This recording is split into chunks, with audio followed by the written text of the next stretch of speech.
Hi guys! So for today's video is mag-unboxing ako ng parcel na dumating sa akin ngayon.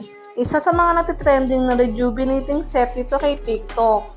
Super excited na pala talaga ako magamit to kasi nga gusto ko na mag-rejuvenate kasi parang ever since o ilang months na rin ako hindi nakapag-rejuve ng aking mukha. Kaya naman hayan at nag-open ako. So paling nga pala nag-voice over ako ngayon kasi hindi ko kasi kayang mag-live ngayon ng boses talaga kasi maingay dito sa bahay.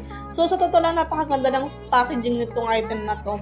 So ina-expect ko kasi naka-bubble wrap lang siya pero nung dumating siya naka-box talaga siya.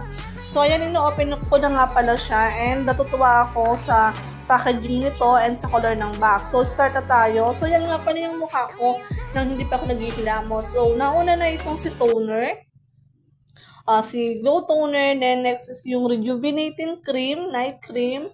So ito yung gagamitin natin paggabi. And next naman ay yung sunscreen o yung pang-araw na cream na gagamitin. So next naman natin ay yung kanyang sabon. So, as usual, makapal yung sabon niya. And natutuwa talaga ako sa kulay ng packaging ng box sa to or ng rejuvenating set na to.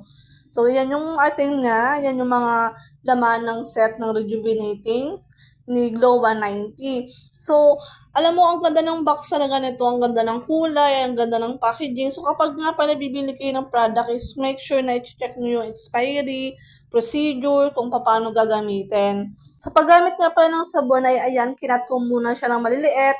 Ito yung naman yung kadalasan na ginagawa natin mga user, di ba? Kinakat natin siya. And then, ganito yung kulay niya. Kulay green yung pagkasabon niya.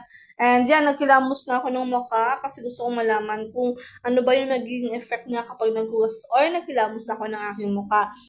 Tapos yan na po yung result. Medyo nag-okay naman. And then, next natin is yung toner. So, ngayon kasi nagamitin ko is itong tissue kasi hindi pala ako nakabili ng cotton. So, ayan muna. Nag-tissue muna ako. Buti na nga lang may tissue ako sa bag.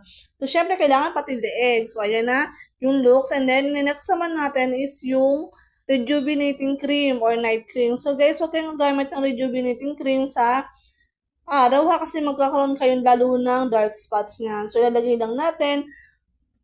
So, i-massage nyo lang yan sa mga mukha nyo kapag ginagamit nyo.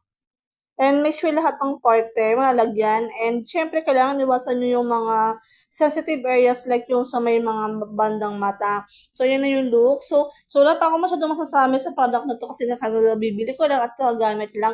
Follow nyo lang po ako for more videos to come. Salamat po. And pa-like and ano na rin po, follow. Salamat.